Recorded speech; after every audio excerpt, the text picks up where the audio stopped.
Welcome back, Rob from Ideal Gardens here.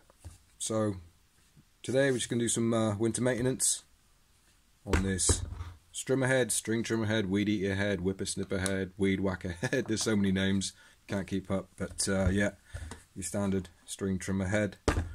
So what I'm firstly going to do, I've already started it, but I'm just going to scrape off as much of the clumpy debris as possible, just a little scraper, get this all scraped off, and you know, give it a pressure wash. I'm probably going to give it a pressure wash to get it all clean, but you don't necessarily need to do that. Just, like I say, get everything scraped off, get all this muck off, because this is only adding weight. This all builds up, and it's surprising how much it adds up. And you know, you want to keep the functionality of this, the guard, if you use a guard. A lot of people don't use guards, but I'll explain a bit later on why I like using guards. But yeah, just get it all cleaned off to start with, and we'll go from there. Alright, so I'll give it a quick wash off. I say nothing too crazy. I'm not trying to get this back to factory looking. It's just functional. So there's going to be bits and pieces still left on it, but as long as I got the majority of the stuff off, it's good enough.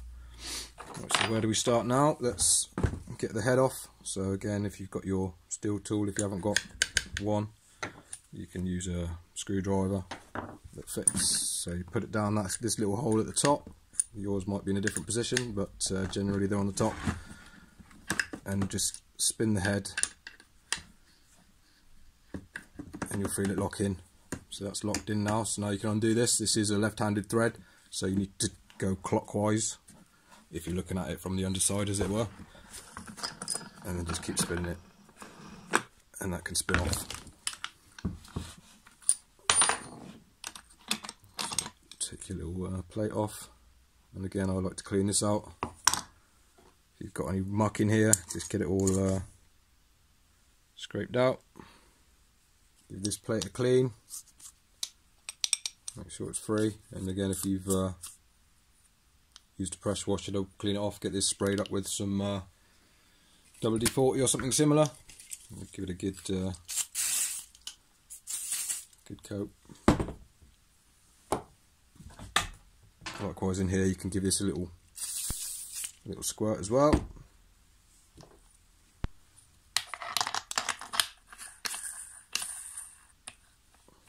I'm just going to put this back on for the time being. And again, it's left-hand thread, so it's anti-clockwise to put that back on. So we're going to get some grease into the gearbox now. So that's a T27 for this Stihl, or you can use a, I'm not sure what sizes that is, 13mm maybe, socket or spanner. I'm just going to use my Stihl tool, hopefully. No, because that's too tight.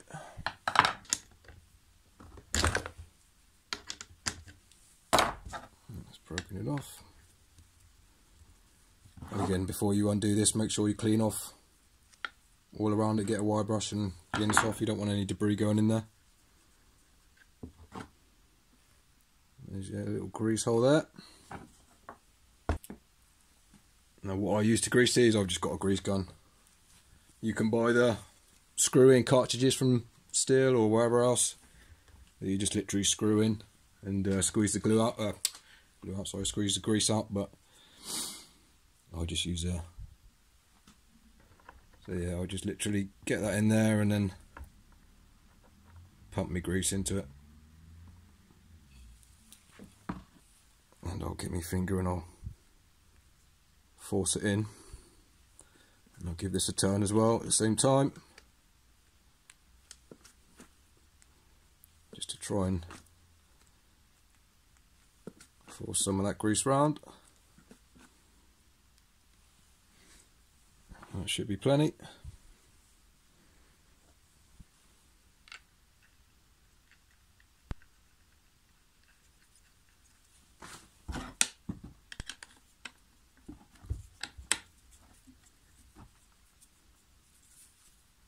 Nip that up tight.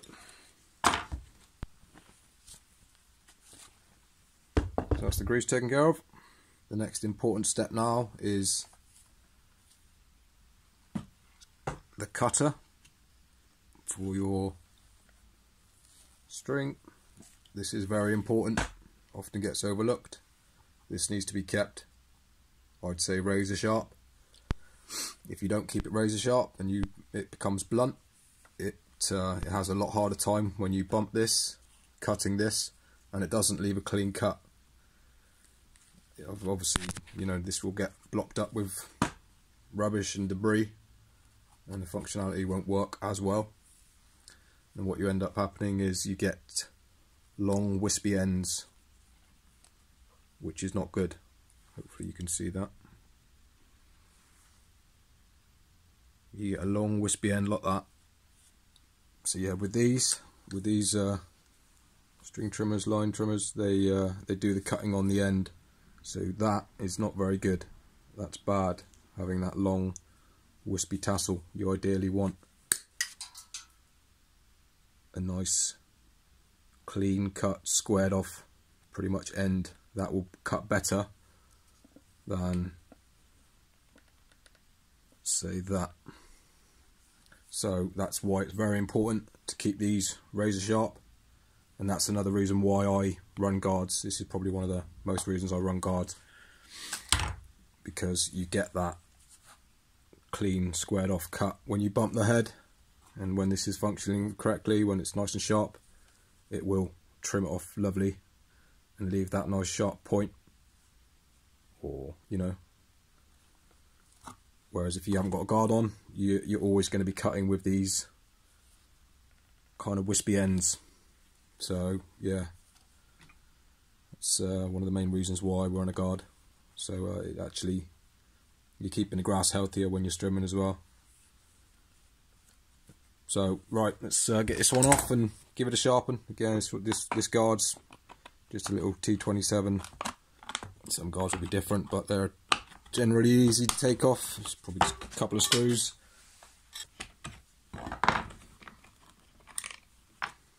It just lifts out.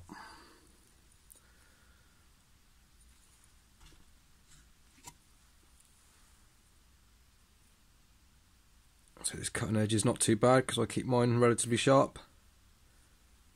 And you know, figure out where it's actually cutting. You know, when you get your thing back in here, and then get your string, and then figure out exactly roughly where you need to sharpen. It's generally around this sort of bottom half of it. And yeah, so I'm just gonna scrape this top off and then just run a file or a little Dremel or something like that, getting this nice and razor sharp.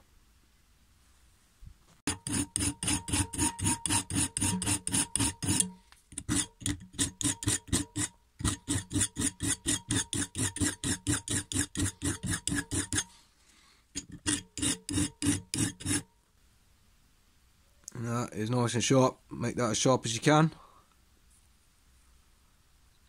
Just give the underside, just get those burrs off if you got any, and that will make your bump feeding process a whole lot easier and a lot nicer. You won't be trying to smash it to try and get the line cut. You keep this sharp and yeah, it'll work so much nicer, and you'll find your string will work better because the end of your string is cut properly and not just smashed off. So yeah, get that back on. Like I say, when this comes round, that's going to be chopped off nice and clean, and you should have a nice, relatively clean cut, as opposed to when it's dull, you're going to have some wispy thing which is actually not going to cut the grass very nicely. Because I say with these string trimmers, like I say, the cutting is done pretty much at the end section, so you want that as tough as possible, not that. So yeah, that's one of the biggest reasons why I use a guard. I'm not a fan of these designs either. You know, it gets built up in here and you just get loads of build up, and I think they've made it so it actually collects up the little bits of plastic, because that's normally what happens, it collects up the plastic in this little channel here. But again, that just makes it non-efficient. Once it starts getting blocked up, it just Doesn't start cutting very well, but yeah, it's one of the most important things with these trimmer guards, get that sharp. So the final step now is to do some maintenance on the head if need be, you know, replace it if you need a new one. And again, just put your tool in there, clockwise to spin it off.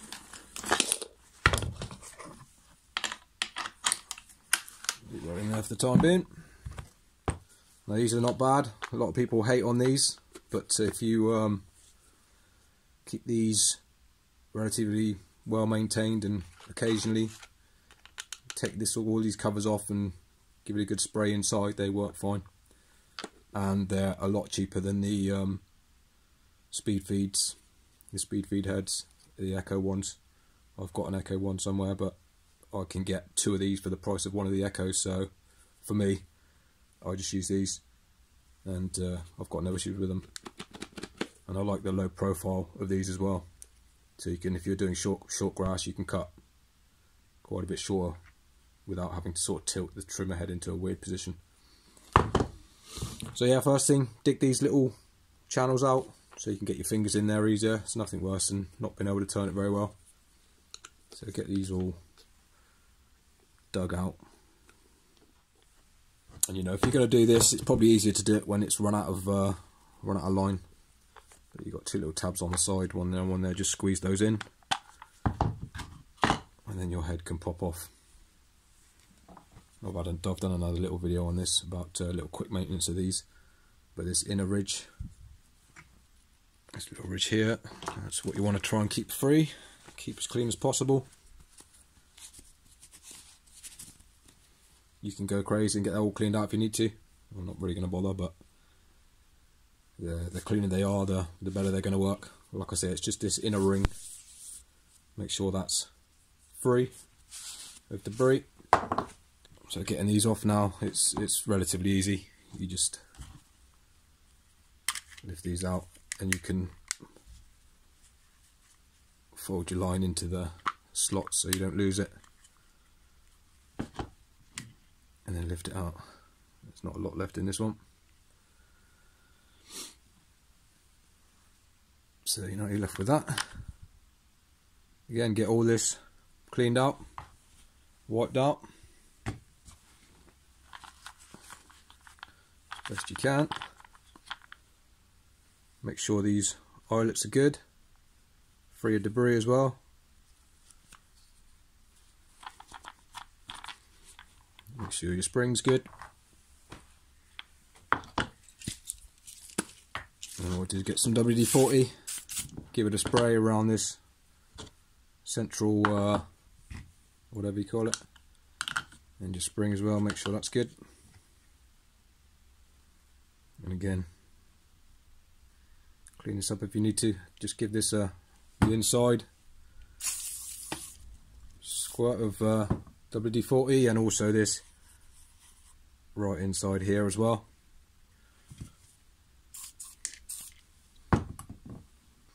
Clean this lip off here,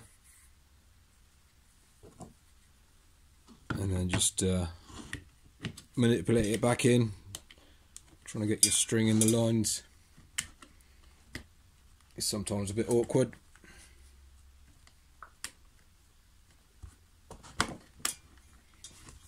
That's why it's sometimes easy just to take it all out and just start again with it.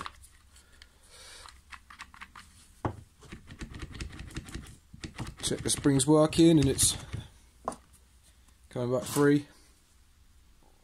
And pop it on.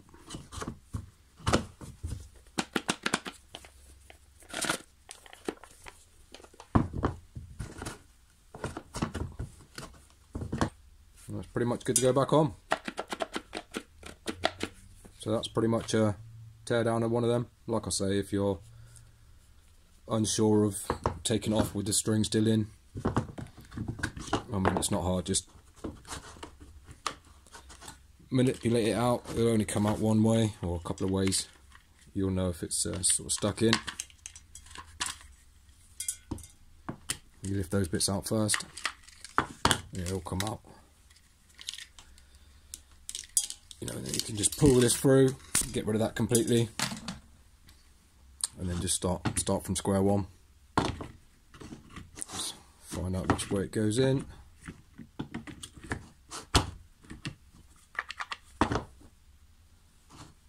Line your tabs up. Get that arrow with that lined up. So that's all lined up across. Thread it through.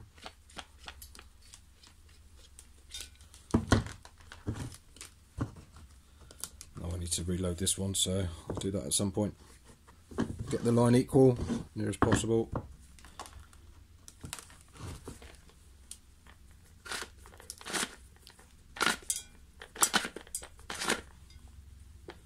Push in and wind. Job done. So it gets back on now. Remember, left hand thread. So